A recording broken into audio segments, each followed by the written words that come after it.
Merci de nous rejoindre. Bienvenue à toutes et à tous. Le débat de la rédaction, plusieurs sujets au menu de cette émission. Covid-19 au Bénin, quelle stratégie adopter face à la montée des cas de contamination? Le Bénin qui s'approche de la barre des 1000 et bien sûr contaminations. Nous en sommes à plus de 900 déjà dans notre pays.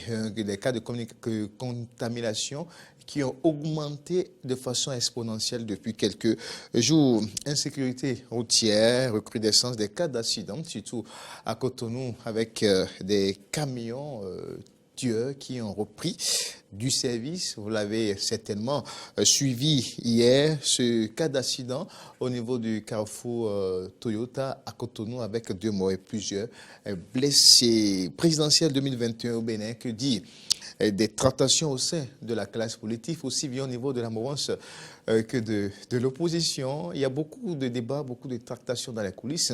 Nous en parlerons sur ce plateau du décryptage. Et puis, actualité politique en Afrique, précisément en Côte d'Ivoire, présidentielle d'octobre 2020. La revanche de Henri Konan Bédié aura-t-elle lieu? En tout cas, il est le seul candidat à l'investiture de son parti PDCI, donc officiellement alors candidat pour la présidentielle d'octobre 2020 en Côte d'Ivoire. Voilà donc pour la charpente le menu de cette émission du Forum des rédactions.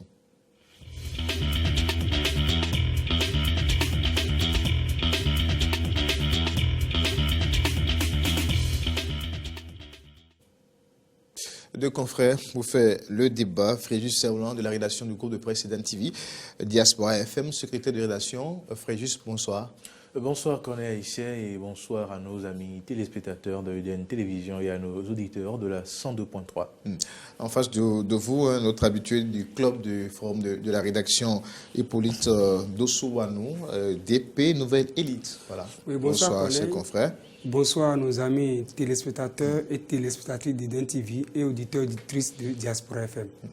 L'actualité ou le sujet qui retient, bien sûr, les attentions actuellement dans notre pays et bien sûr l'augmentation des cas de contamination au Covid-19 de 300 ou 400, nous sommes passés à presque en 10 jours, 15 jours, à plus de 900 cas déjà au Bénin.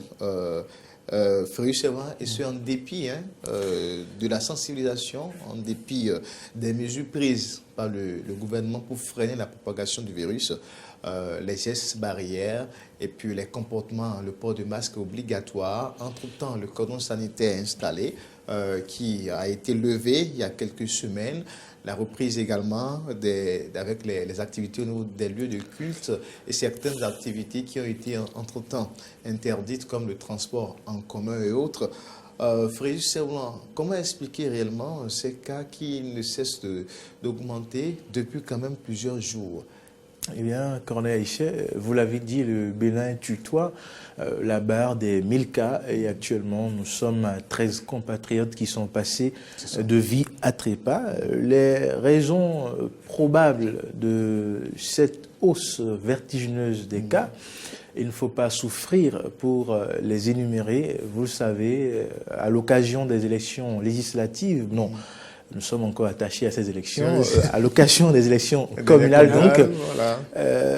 Les politiciens, pour être plus structurés, certains partis politiques, avec à leur tête, leurs leaders, ont foulé aux pieds les mesures prescrites par le gouvernement, notamment les gestes barrières, la distanciation sociale, lors des campagnes électorales. Vous avez vu les images dans tout le pays, que ce soit à Boïcon, que ce soit à Cotonou, les leaders de certains partis politiques suivis par d'autres dans la totalité des 117 communes ont organisé des meetings, ont organisé des réunions, des assemblées où les personnes, les citoyens, les militants peut-être étaient entassés, étaient ensemble dans des espaces pas très élargis, en ne mettant pas de masque. Sur ces images, nous avons vu que les militants n'avaient pas de masque, ils ne respectaient pas les gestes barrières ni la distanciation sociale. Et vous imaginez que ces comportements ont eu lieu à la vue de tout le monde, dans tout le pays. Vous imaginez un peu la contamination qu'il y a pu avoir à l'occasion de cette campagne électorale, alors que les marchés n'ont pas été fermés. Et donc, ces mêmes personnes qui se regroupaient au cours de ces campagnes, au cours de ces assises, se retrouvaient dans nos marchés. Ces personnes qui sont dans les marchés, ce sont les mêmes personnes qui se retrouvent dans les ménages et ce sont ces personnes qui sont les proches du personnel soignant. Donc, vous voyez, cette campagne électorale a été une occasion de propagation de la Covid-19. Et au-delà de cette élection, les politiciens n'ont pas eu mal d'avoir mis en danger la vie de leurs compatriotes, la vie des citoyens lors des passations de services. Vous avez vu, il y a des CIA entrants et sortants qui se sont enlacés en ne respectant pas les gestes barrières. Les gens se sont toujours regroupés. C'est l'euphorie des élections. Voilà, cet ensemble de comportements a induit au niveau des citoyens un relâchement des mesures barrières parce que dans la société, les leaders politiques, les partis sont normalement ceux qui doivent montrer le chemin, l'exemple aux citoyens. Et dès lors que ces partis, ces leaders ont invité les citoyens à bafouer ces mesures barrières-là, ils se sont dit, mais peut-être ce mal ne sévit pas, ça n'existe pas, puisque même voici. Et donc, ça induit aujourd'hui ce que nous observons, un relâchement des gestes barrières. Vous allez aujourd'hui en ville, vous voyez les gens qui ne portent pas de masque, qui ne respectent pas les gestes barrières, ils ont pris la chose ainsi. Et donc, cela explique pleinement aujourd'hui la hausse de ces cas-là. Et si nous prenons garde, le Bénin pourrait subir l'une des pires crises liées à cette pandémie sur le plan continental. Et que Dieu nous en épargne. Mais avant que Dieu nous en épargne, il faudrait que nous puissions prendre conscience, ces politiciens qui ont occasionné cela aujourd'hui, vous ne les voyez pas sur le terrain sensibiliser, vous ne les voyez pas sur le terrain faire ce qu'il faut. Ils ont obtenu ce qu'ils voulaient. On a vu quelques maires il y a quelques jours, quelques maires à Hambourg et Calavi avec Angelo Awandinou qui a fait don de matériel de protection. On a vu également à Boycon, Rufino d'Almenda qui a réceptionné des kits de protection au profit des populations. Alors, Hippolyte Ouanou, Frédéric a évoqué le relâchement qu'il y a eu pendant la période de la campagne ou la période électorale jusqu'à l'installation des maires. Ça serait certainement pour lui l'une des causes et a expliqué aujourd'hui le rebond. Mais certains toisent également la réouverture des lieux de culte. Au fait, avant de répondre à votre question, je dirais que je fais partie quand même des gens qui ont trop tôt apprécié la façon dont le gouvernement gérait cette vilaine pandémie. Mais après les élections, et on devait s'y aussi attendre parce qu'on sait que lors des élections électorales, même quelles que soient les mesures restrictives que le gouvernement avait érigées pour que les campagnes soient purement médiatiques, c'était évident que les politiciens aillent parler avec leur base. Mais quand on parle de la base, surtout dans les zones les plus reculées, mais les zones un peu, dans des espaces trop exigus, mais le policier, lui, veut que beaucoup de personnes viennent l'écouter. Il ne veut pas forcément que lui va respecter les mesures barrières et que ça soit un nombre restreint qui l'écoute et qui va voter pour lui. Donc, ça dit que ce qui se passe aujourd'hui avec l'augmentation vertigineuse de cette pandémie, le gouvernement aussi a sa part de responsabilité dedans. Les acteurs politiques et la population aussi. Parce que c'est une question de santé publique.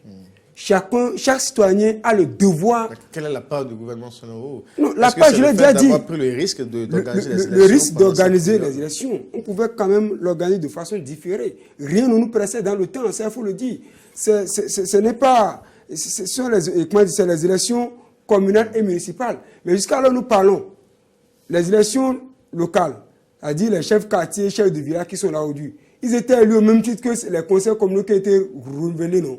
Mais pourtant, ils ont voté des tests qui maintiennent encore à l'État les chefs quartiers ou les conseils locaux à la tête de nos villages et de nos quartiers de ville. Donc ça veut dire que si on était conscient de l'ampleur que devait prendre cette pandémie après les élections communales et municipales, on devrait quand même chercher à reporter les élections communales. Mais comme c'est fait, et les populations subissent maintenant les affres des conséquences désastreuses qui en découlent de l'organisation de cette élection, je pense que nous allons chercher à faire maintenant. Comment faire pour que la pandémie ne se propage plus trop, mais pour qu'on puisse limiter la propagation. Mais face à cela, quel regard portez-vous sur la politique qui est menée actuellement? Bon, la politique qui est menée, c'est celle qui se menait avant l'organisation des élections, qui constitue à sensibiliser les populations, à respecter les mesures barrières. Je pense que nous passons aussi par ce canal pour convier nos concitoyens à toujours respecter de façon scrupuleuse et stricte les mesures barrières. Outre cela, nous devons quand même chercher maintenant à avoir, c'est-à-dire que le gouvernement puisse subventionner, ça il faut le dire, la chloroquine. On avait fait une émission sur ce plateau pour que les gens puissent aussi le prendre de façon préventive. On nous a dit, les scientifiques ont démontré que c'est dans les périodes de fraîcheur que le virus se propage mais se contamine très aisément. Nous sommes dans une période pluvieuse chez nous, dont la fraîcheur y est en abondance. Donc, ça veut dire que le virus doit encore sévir plus davantage qu'auparavant. Donc, à cet effet, le gouvernement doit quand même chercher à subventionner la chronique, comme je le disais tout à l'heure, pour que nous puissions prévenir plus ou moins la pandémie.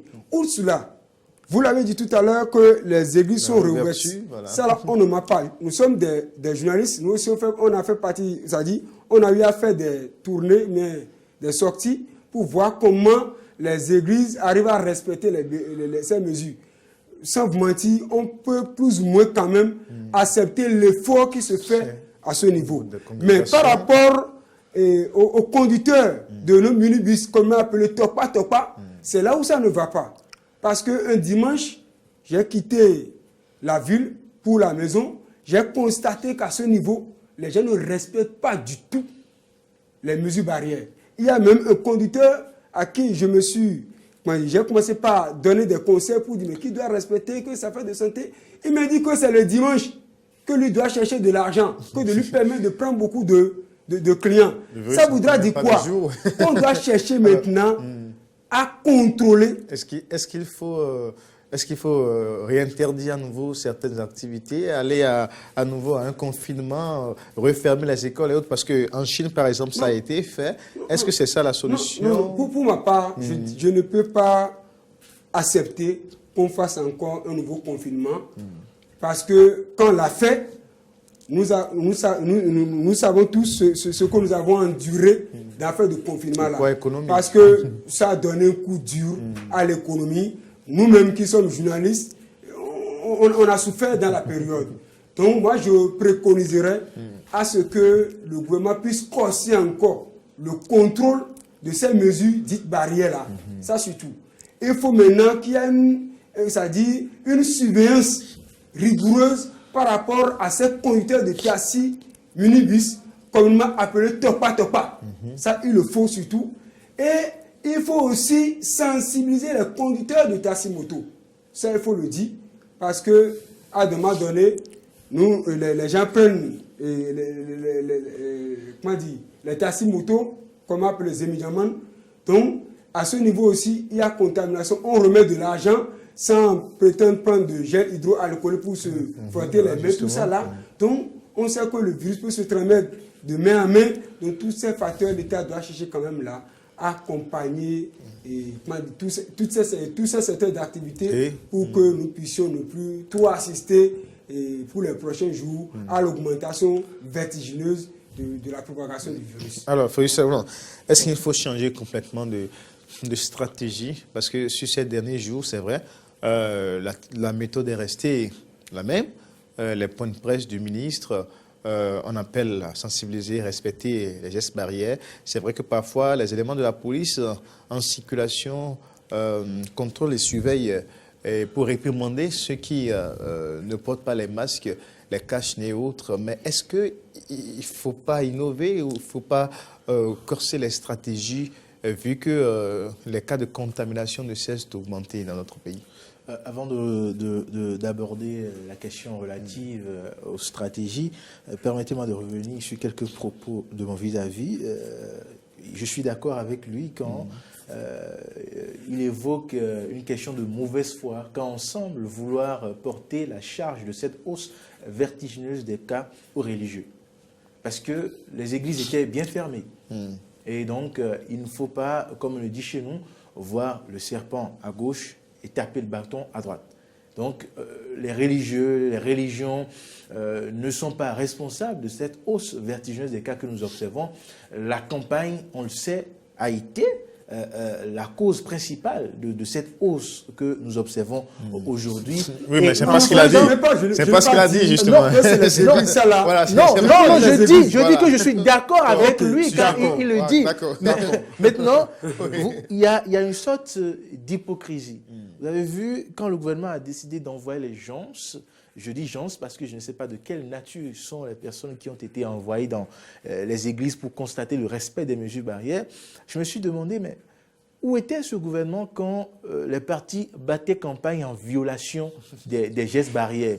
Et donc, il y a cette politique de 2 poids, 2 mesures, cette politique, excusez du peu, un peu hypocrite, qui fait le lit à cette propagation. Non, comment expliquer qu'on envoie des gens dans les églises pour contrôler le respect des gestes barrières et que lors des campagnes, alors que les politiciens ont violé devant tout le monde les gestes barrières, il n'y a eu aucune action. Et donc, même officiellement, il n'y a eu aucun communiqué. Aucun communiqué. Donc, on tolère, on donne un passe-droit aux partis politiques, aux politiciens, pour violer les mesures barrières, pour violer les règles établies pour lutter contre la Covid-19. Et on dit, mais les religieux n'y ont pas droit.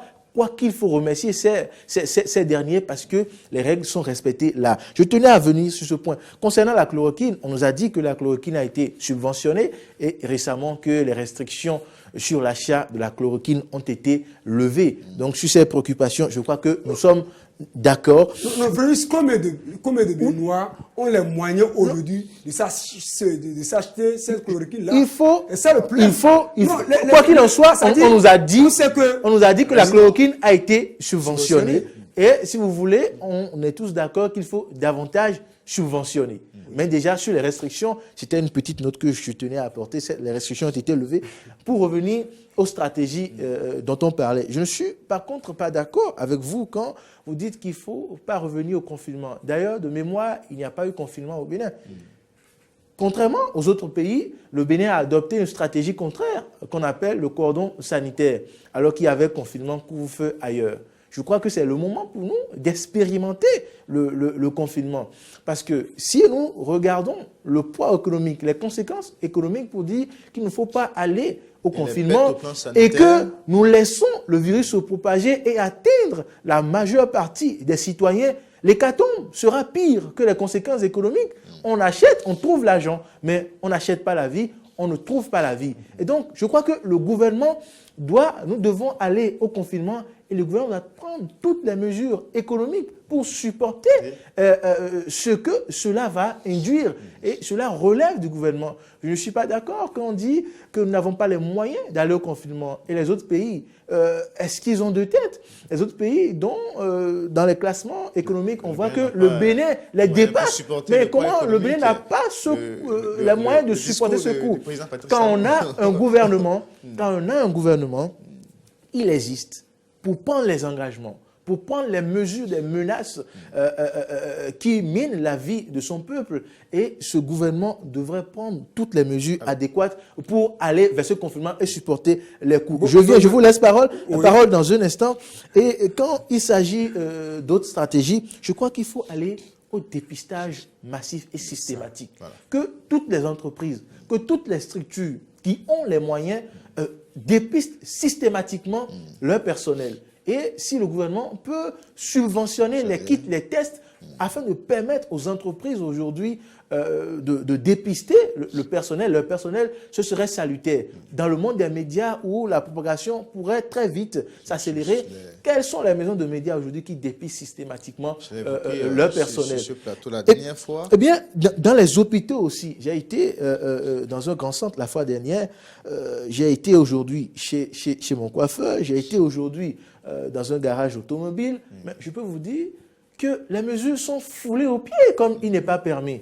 Dans ce garage aujourd'hui et chez ce coiffeur aujourd'hui, personne n'avait le masque. J'ai été étonné, j'ai dû interpeller ceux qui sont là. Mais c'est pour vous dire qu'il y a quelque chose qui se passe. La sensibilisation, il ne suffit pas de communiquer sur les télés. S'il faut mettre à contribution les crieurs publics, nos méthodes habituelles, il faut mettre à contribution cela et il faut aller à une répression. Mais il faut donner un temps pour sensibiliser d'abord et il faut aller à une répression. Alors, quand vous voyez les flics dans la rue qui verbalisent les gens dans le véhicule, mais qui laissent au même moment les piétons qui passent à côté d'eux sans masque, je me dis, mais il y a quelque chose qui se passe. C'est pour vous raconter l'histoire d'un jeune Français qui ne voulait pas rester à la maison pendant la période de confinement. Il a été arrêté à 3 reprises par la police, mais finalement, il a été mis en prison. Ah oui, 3 mois de prison. Donc, on est sûr qu'on va couvrir complètement la période de confinement parce qu'il dit rester à la maison, ça me fait chier. Ouais, donc, on l'a mis en prison rien que pour ça. Alors, c'est pour vous dire simplement qu'on ne doit pas s'amuser avec le Covid-19. Et généralement... Il y a une stratégie qu'on pourrait expérimenter. Je ne sais pas si c'est la bonne stratégie. C'est comme si le Béninois attend d'être suffisamment choqué pour prendre conscience. C'est comme si le Béninois attend de voir un proche mourir, de voir les conditions dans lesquelles ceux qui sont traités de la Covid-19 sont. Est-ce qu'il faut faire entrer les caméras dans les centres de prise en charge, quitte à cacher les visages des gens et montrer la souffrance des gens pour montrer que le mal est réel? Il faut cette thérapie-là de choc pour montrer aux gens que la Covid-19, que ce mal est suffisamment sérieux. Tout le monde ne sera pas d'accord. Tout changement d'habitude ne se fait pas de façon très facile comme ça. C'est maintenant que ça pourra vraiment ancrer dans nos habitudes. Il faut éviter les cartons en Afrique. Maintenant, je vais revenir sur un aspect de au Bénin, dans d'autres pays africains également, il y a une montée vertigineuse des cas de contamination. Je vais revenir à un aspect que mon confrère Fouissa a développé. Très rapidement. Moi, je suggère peut-être qu'on peut réessayer à nouveau le cordon sanitaire. Mais le confinement, chez nous au Bénin, les gens vont mourir de la faim plus que de la pandémie de la Covid-19. Je suggère qu'on reprenne encore le cordon sanitaire dans les grandes villes où la pandémie sévit et qu'on puisse aussi renforcer, tel qu'il a dit, le contrôle ou bien la surveillance. Parce que les flics, aujourd'hui, on sait, il y a des flics, quand ils arrêtent les gens, on les glisse 1000 francs, ils disent bon, on le fait grave. Attention, là, ce sont là des accusations. C'est sérieux. Non, attendez. Excusez. Deuxième chose, quand nous voyons, tout à l'heure, parler des campagnes électorales. Pendant les campagnes, on voit, quand vous voyez un leader politique veut parler, on veut l'interviewer, il pose son masque. Mais quand il parle devant la foule, il ne porte pas. Mais quand il parle devant une caméra, il dit, je suis une autorité, je dois porter mon masque. C'est ça qu'il a ce réflexe maintenant là, de porter son masque. Donc, tel qu'il a dit, on doit passer effectivement à la répression. Outre les flics, si on peut recruter quelques jeunes, ou bien des volontaires, pour ça.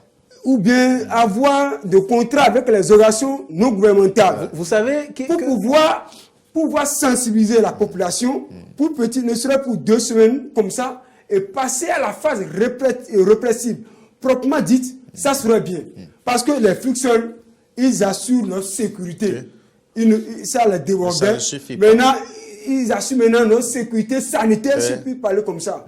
Donc, alors qu'ils sont en nombre très insuffisant. Donc, je suggère que le gouvernement puisse cibler certaines organisations non gouvernementales très sérieuses. Revoir en général la stratégie de riposte. Susciter même des volontaires pour former des clubs de volontariat de jeunes pour porter un coup de main à notre police républicaine. Merci, Hippolyte Wanou. On passe à un autre sujet, Fréjus. On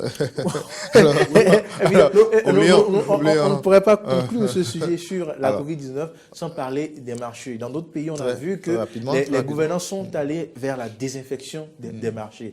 Ici, le plus grand marché d'Antokwa, quand vous entrez dans ce marché, vous êtes découragé par rapport aux gestes barrières, aux mesures, au port de masque, à la distanciation sociale. Et qu'est-ce qu'il faut faire pour veiller au respect des mesures dans ce marché-là? Et qu'est-ce qu'il faut faire pour désinfecter les marchés? Il faut que les gouvernants pensent aussi à cela. Et autre chose, pour marquer la stratégie, c'est l'impact que peuvent avoir réellement les mesures sociales. Aujourd'hui, nous ne pouvons pas dire que nous avons des mesures sociales. Nous avons des mesures sociales sur le papier, mais réellement, nous n'avons pas des mesures sociales.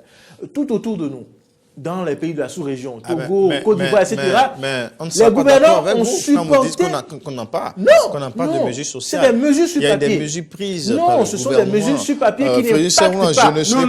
Je ne suis pas d'accord avec vous. Oui, je sais que vous ne serez pas d'accord avec moi. Ça sera trop tôt. Ça sera trop tôt. Ce ne sera pas trop tôt. Non, c'est trop excessif. C'est des mesures sur papier. Je ne suis pas vraiment d'accord avec vous. Pour moi, ces mesures sont des mesures sur papier. On ne peut pas encore dire ça. Comment comprendre qu'en décembre 2019, le gouvernement annonce la hausse du prix de l'électricité et dit vouloir prendre en charge cette hausse-là. Et pendant que dans la sous-région, pour permettre aux gens d'atténuer les effets négatifs de la Covid-19 sur les personnes, les pays de la sous-région et d'autres pays décident de permettre à leurs citoyens de ne pas payer 3 mois de facture d'eau et d'électricité. Notre gouvernement nous annonce qu'il y aura une mesure dans ce sens-là. Et puis, on observe après que le gouvernement dit je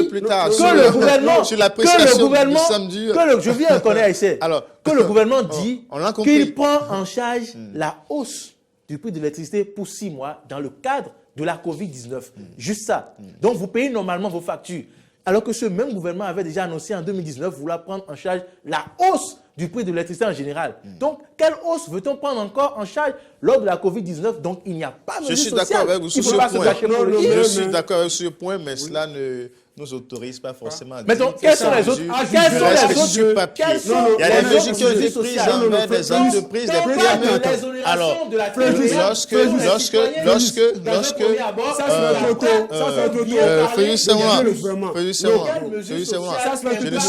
c'est excessif de dire que les mesures restent sur papier. Je crois que de la stratégie de lutte contre la Covid-19. Nous sommes d'accord, mais actuellement, quelle est la mesure sociale qui impacte directement le citoyen? Moi, je ne suis pas concerné par le gouvernement. Mais quelle est la mesure sociale? Il y a des plans, il y a des communications. Vous semblez vouloir dire qu'il y a une mesure sociale. Je vous renvoie à la communication du gouvernement. Vous avez 74,12 milliards de francs CFA pour les mesures sociales. Merci, on passe rapidement. On passe rapidement. On a ciblé certains acteurs de certains secteurs d'activité. Je crois à Hippolyte Wanou, merci, c'est bon. Merci, on a fini avec. Nous sommes 6 ans d'accord qu'il n'y a pas de mesure sociale. Je ne dirais pas qu'il n'y a pas de mesure sociale. Vous n'êtes pas capable. Alors, on passe. Donne le temps je vous renvoie au relevé du Conseil des ministres il y a 2 semaines. 74, et quelques milliards de francs CFA. Ce sont là les mesures sociales prises par le gouvernement au Bénin, même si les populations directement semblent ne pas être directement touchées par ces mesures. Je crois quand même qu'il y a des efforts qu'il faut saluer. Frédéric Servona, merci quand même pour avoir relevé quand même ces quelques points assez pertinents aussi. Alors, on vous a beaucoup suivi sur mes 2 confrères sur l'affaire de Covid, loin d'être simplement des journalistes. Je crois que le comité de crise devra quand même vous recruter pour les conseils et autres. Alors, merci à vous. En tout cas, on passe à un autre sujet, insécurité routière, les cas d'accident. Hippolyte Wanou, on déploie encore ces 2 morts ce mardi noir à Cotonou avec ce camion qui a foncé sur les motocyclistes au niveau du carrefour Sika Toyota. Il y a eu d'autres cas également dans Cotonou, dans Calavi, sur la route inter-État à Cotonou, Niger aussi, où on a constaté depuis quand même pratiquement plus de 10 jours déjà la recrudescence des cas d'accident. Est-ce encore lié à l'incivisme l'état de nos routes ou le matériel roulant aussi. Parce qu'il y a des véhicules qui ont dépassé les temps d'amortissement et qu'on remet encore en circulation depuis 10 ans. On ne fait que, comment on appelle ça, bricoler. Oui. On va retaper, c'est ça, non? C'est le terme qu'on utilise chez nous. Donc, on connaît, en fait, ce que... Alors, oui, allons-y. Oui, Corneille, je vous remercie pour cette question. Et ce qui se passe actuellement, c'est vraiment un peu grave. Parce que tout à l'heure, on a parlé de la pandémie Covid-19. Nous luttons contre cette vilaine pandémie. Et il y a une autre pandémie qui s'est pu m'exprimer ainsi, appelée insécurité routière, qui sévit actuellement dans notre pays. Ça ne va pas. Et je pense qu'on ne peut pas aujourd'hui, à l'instant où nous parlons, que c'est lié à l'état défectueux de nos voies. En temps, on peut parler de l'état défectueux de nos voies, mais aujourd'hui, nous constatons avec fierté que le gouvernement du président Patrick Talon est en train de faire un effort très louable dans ce sens, en essayant quand même de construire nos routes inter-États, nos routes urbaines et consorts. Donc, ce qui se passe, je pense que les citoyens doivent prendre conscience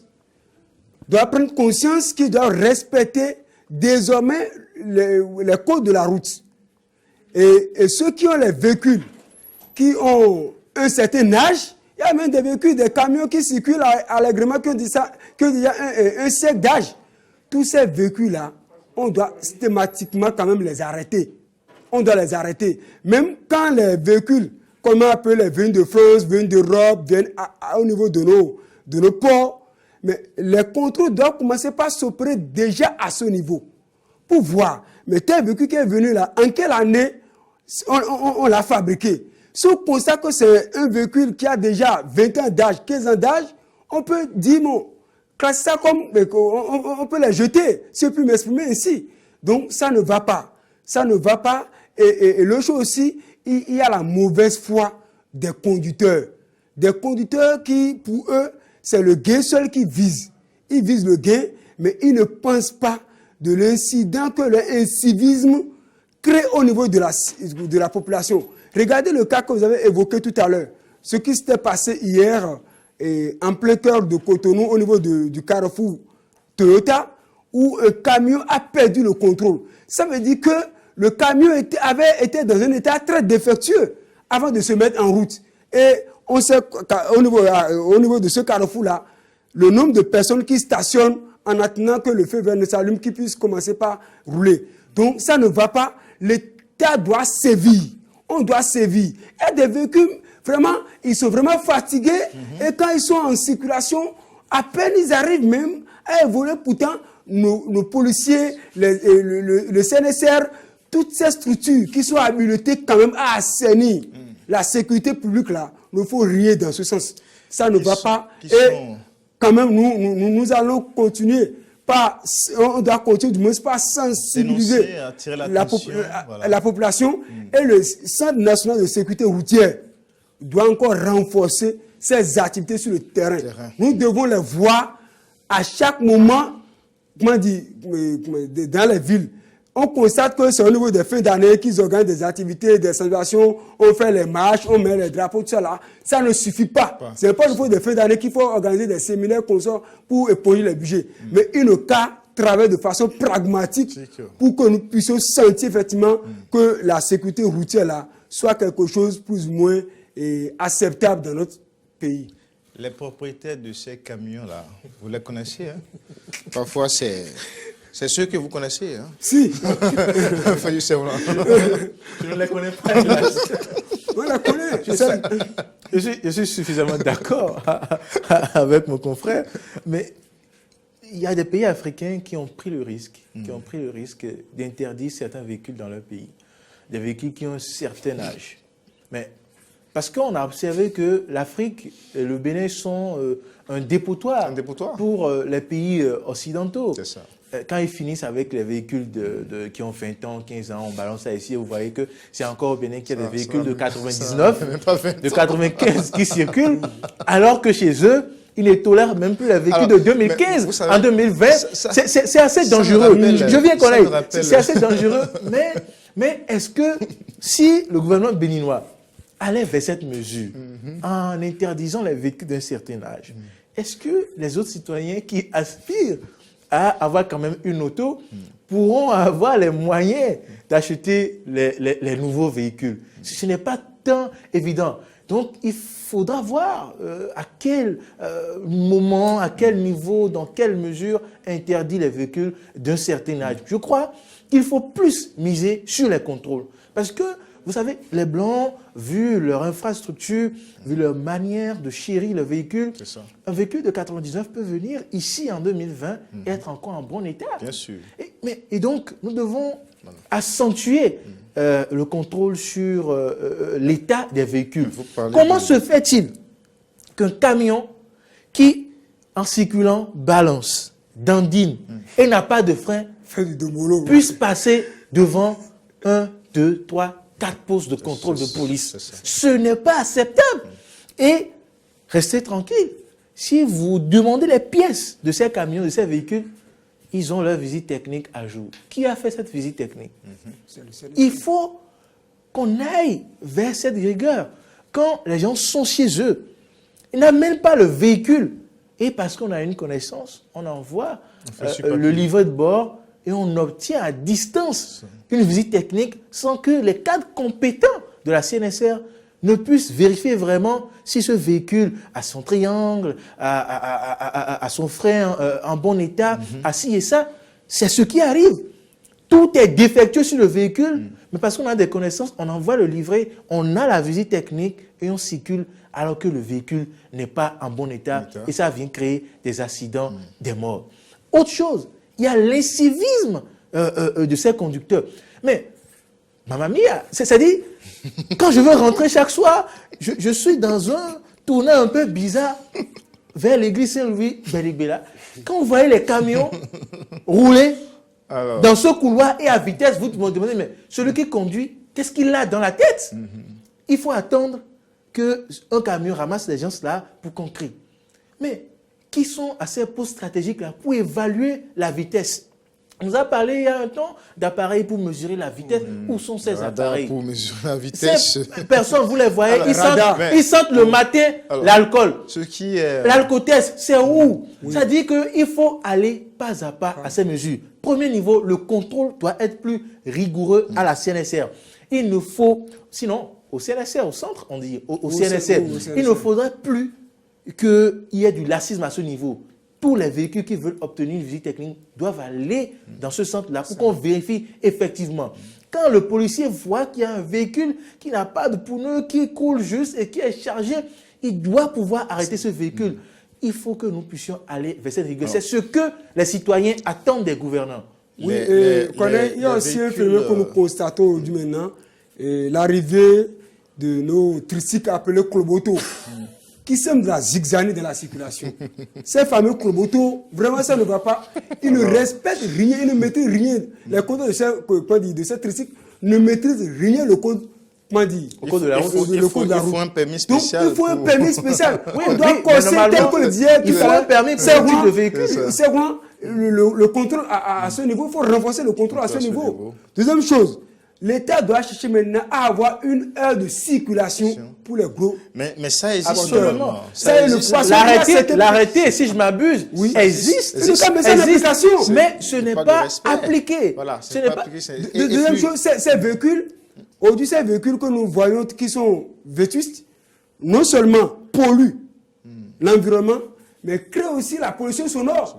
Ça ne va pas. Là, le ministère du Cadre devient aussi interpellé. Il doit jouer convenablement leur rôle. Nous sommes d'accord. C'est vraiment abordé un aspect tout à l'heure que l'État ne peut pas refuser les véhicules qui sont d'un certain âge quand ils viennent chez nous, dans notre pays, le Bénin.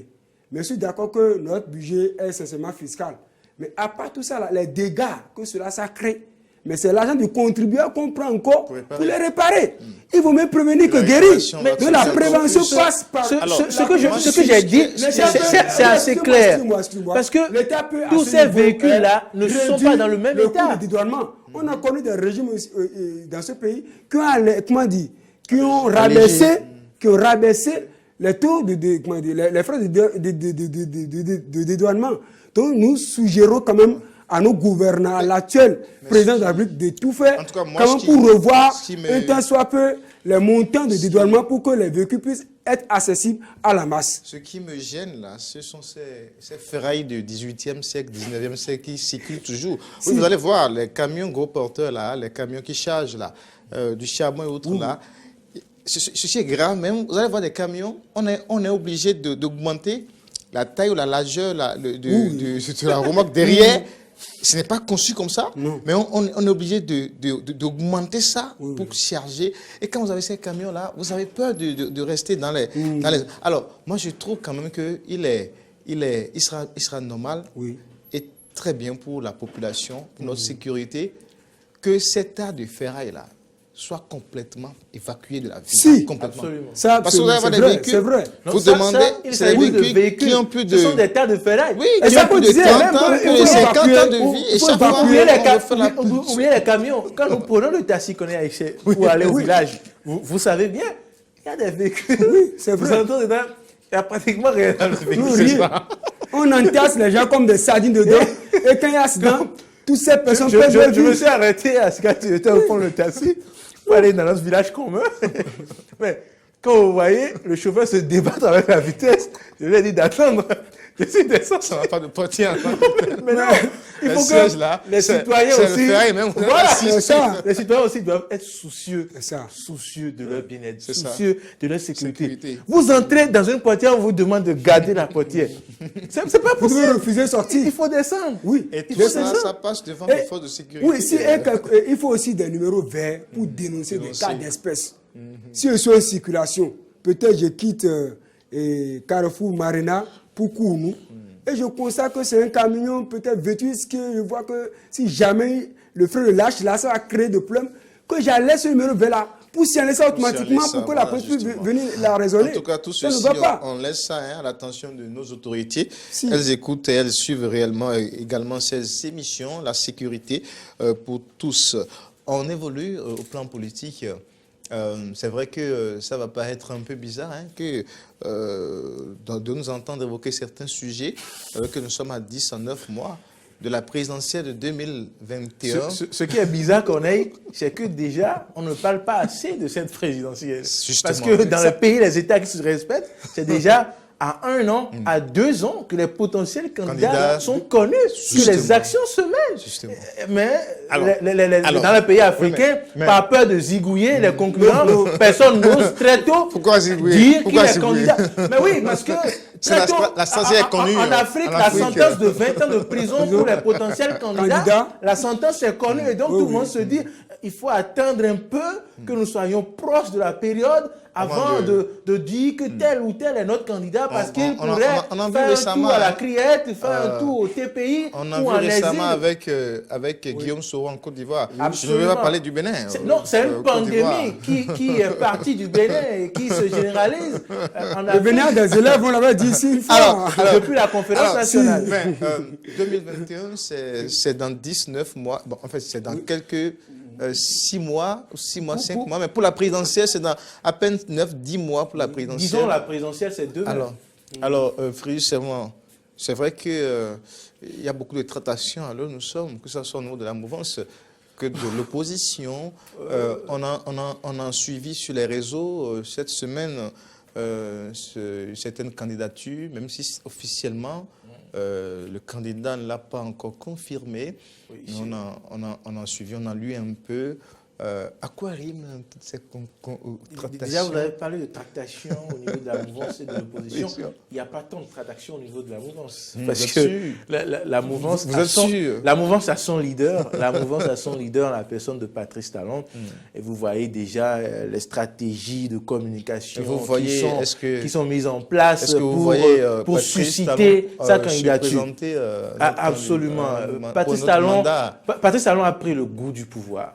Donc, il aura la tentation d'aller à la conquête de son deuxième mandat. Entre-temps, il a parlé d'un mandat unique. Oui, à un moment donné, il a parlé d'un mandat unique. À un moment donné, à ce moment où il parlait de mandat unique, à ce moment aussi, il parlait de justice, il parlait de démocratie. Mais tout ça, c'était avant. C'était du passé. C'était pas Là, loin. nous sommes dans il y a que le 4 nouvel ans. ordre politique sous Patrice Talon. Il disait Oui, qu'il la démocratie, c'est du passé, la justice, c'est du passé, et donc le mandat unique, c'est du passé. La démocratie n'est pas du passé. La démocratie reste toujours présente. Et puis la justice également. C'est vrai. La tractation au niveau de la mouvance, vous aurez le temps de répondre. Vous aurez le Essayons temps de catégoriser les choses. Vous aurez le temps de répondre. C'était là mon avis qui n'est pas négociable. Donc vous aurez le temps de me répondre. Et donc, c'était pour la mouvance. Et donc, cette tractation, je n'y crois pas. Le président de la République est le leader de ces deux partis politiques. Non, mais ce pourquoi on en parle, c'est qu'il y a deux partis politiques. Oui, ils vont fusionner. Vous avez déjà les échos. Ils vont fusionner pour porter la candidature de leur leader. Vous apportez la nouvelle. Et la Constitution lui donne le droit, légitimement, de tutoyer un second mandat. Et donc, il est dans son bon droit de demander les faveurs de ses compatriotes. Et donc, il n'y a pas débat à ce niveau. Là où le débat, c'est au niveau de l'opposition. Qui pourra porter l'étendard au niveau de l'opposition? Qui aujourd'hui est assez représentatif pour faire face à la machine de Patrice Talon? Ceux qui sont capables... Voilà, la forte machine, vous le dites si bien. Il y a le potentiel candidat, c'est une hégémonie le soleil levant, comme certains aiment l'appeler. Il n'y a pratiquement pas eu d'opposants sur les 4 ans où... Il y a eu d'opposants. Il y a eu d'opposants. Ils sont soit en exil, soit je ne sais où. Est-ce qu'ils n'ont pas été suffisamment forts? Non, vous savez, le pouvoir d'État. Vous avez vu comment on a réglé le cas Fillon en France, comment on a réglé le Dominique Strauss-Kahn. Chaque pouvoir a les moyens de mettre hors d'état de nuire les potentiels candidats. Ce n'est pas le Bénin qui a créé ça, c'est une stratégie. Vous êtes d'accord avec moi que vous... Non, je ne suis pas dans cette stratégie. Et donc, parlant de l'opposition, les tractations sont là. Mais de quelles tractations parlons-nous? Léadi Soglé est en exil, il est out, il ne pourra pas être candidat. Komi Kouché, qui a bien l'envie de se mesurer, de se mesurer. Oui, son soleil est blaqué aux États-Unis. Et donc, il ne pourra pas être candidat. Est-ce qu'il a commis un péché je ne saurais le dire.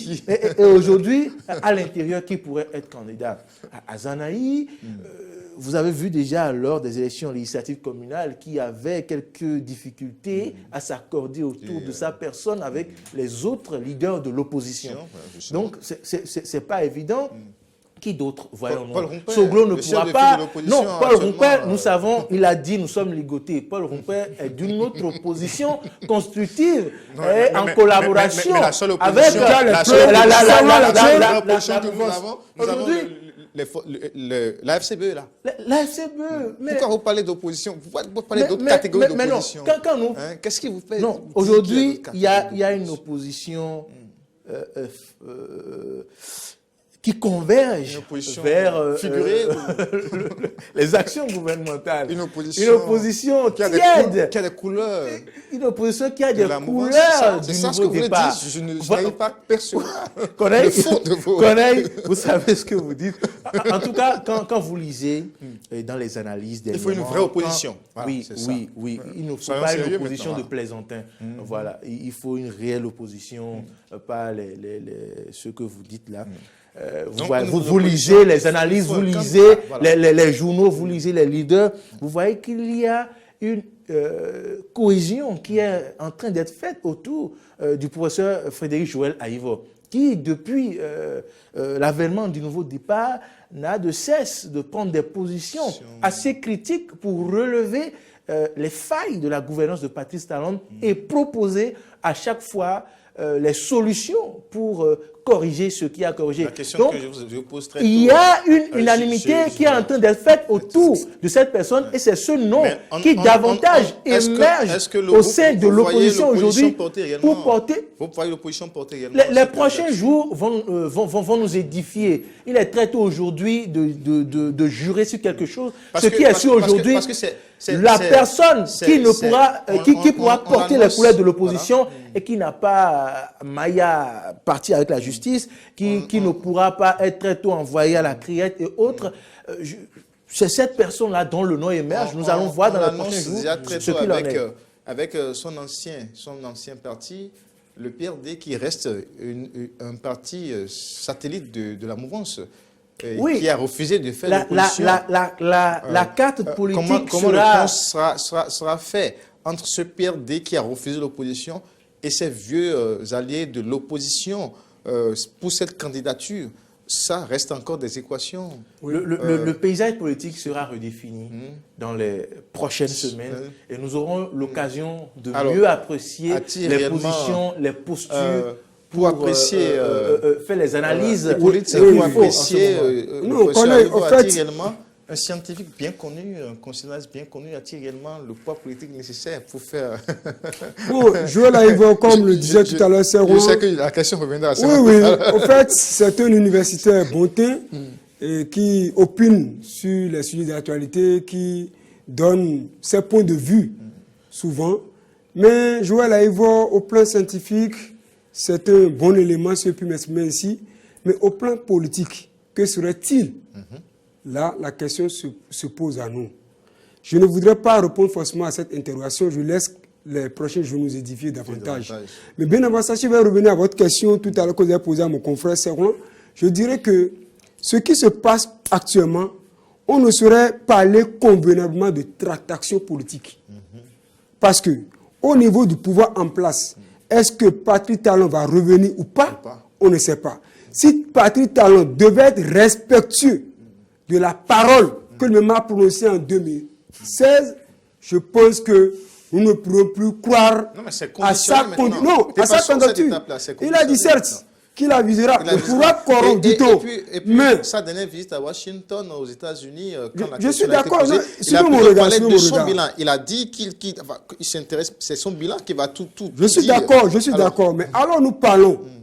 Si Patrice Talon veut demeurer un homme d'État, s'il veut effectivement immortaliser son nom à la tête de notre pays, il serait bien qu'il respecte l'engagement qu'il avait pris avec le peuple en 2016. Ça, c'est Patrice Talon c'est ça. Le pouvoir. Maintenant, quand nous allons venir maintenant pour parler de la candidature... Vous savez qu'en Afrique, ça change. Ça dit le pouvoir corrompt. Voilà. Il peut revenir. Mais moi, je dis, s'il devait respecter l'engagement qu'il a pris avec le peuple, il ne devait plus se porter candidat. Voilà. En 2016, ce n'est pas moi qui ai dit à Patrice Talon de dire je ferai un seul et unique mandat. C'est lui qui l'a dit. Je suis d'accord. Maintenant, quand on parle maintenant de la candidature des opposants, de l'opposition, je pense qu'aujourd'hui, si les tests... Non, mais avant ça, oui. Donc il y a deux schémas au niveau de la mouvance. Il y a deux schémas. Si le président Patrice Talon veut être candidat, ça veut dire que ça change. C'est-à-dire on saura que c'est lui-même qui sera le candidat de la mouvance présidentielle. Dans le cas contraire... Il y a deux oui, il y a deux blocs. Donc nous sommes en train d'apprendre qu'il y aura probablement fusion. Et si effectivement les deux partis devaient porter des candidatures différentes, ça serait un piège pour Patrice Talon s'il devait être... Quand on n'a pas pu le faire depuis... Non, suivez-moi. S'il devait être encore candidat, laisser les deux partis politiques le soutenant, ça sera un véritable piège pour lui. Là, il va se prendre à ce piège qu'il a tendu.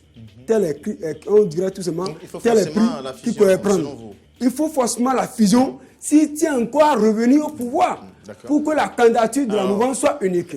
Deuxième chose, non, excusez-moi, je crois qu'on finit par rapport à la candidature de l'opposition. Nous constatons que si les thèses sont demeurées telles, ça serait vraiment difficile à l'opposition d'avoir un candidat. Le problème seulement de partenariat politique qui est inscrit dans la Constitution et dans le code électoral crée d'énormes problèmes à l'opposition. Voilà même que ceux qui se disent les vrais opposants ne sont même pas d'accord des élus communaux des FCBE ne sont pas réellement. L'opposition chez nous, excusez-moi, n'est pas bien organisée. Voilà. L'opposition n'est pas bien organisée. Il va falloir que s'ils veulent reconquérir le pouvoir en 2022, ils vont se réorganiser autrement, porter la même voix et essayer de s'entendre, laisser tomber les égos, tout. Venant à la candidature de Joël Aïvo, je dirais si Joël Aïvo, celui qu'on connaît de l'opposition aujourd'hui, veut être candidat du PRD, là, il y a un problème qui se crée à ce niveau. Merci à vous, Hippolyte. On reviendra sur ces analyses la semaine prochaine. Donc, je promets aux téléspectateurs de maintenir l'équipe en place pour le numéro de la semaine prochaine pour pouvoir continuer. C'est assez Je sais que vous avez beaucoup à dire. Dans les prochains jours, les présidentielles seront au menu de tous les débats.